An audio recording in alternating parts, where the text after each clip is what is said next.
Known all over the world, let's talk about the Robert Taylor housing projects. The Robert Taylor homes were completed in 1962, and it was the largest public housing project in this country.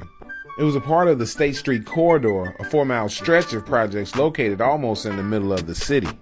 The Robert Taylor homes were named after Robert Rochon Taylor. He was the first black chairman of the Chicago Housing Authority and the son of Robert Robinson Taylor, the first black graduate of MIT and one of the first black architects in this country. At first, people were excited for the Robert Taylor homes because they were replacing these slum-like conditions found on the South Side due to restrictive covenants and redlining. The Robert Taylor homes were designed by Shaw, Metz and Associates. They were a premier Chicago architectural firm founded by the dude that designed the Merchandise Mart. Gus Newberg's contracting company got the bid, and they have built out a lot of important Chicago buildings.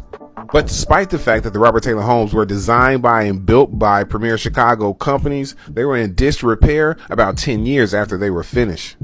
Tenants and former housing employees say that the deterioration that happened at Robert Taylor homes was caused by decades of neglect and poor maintenance practices.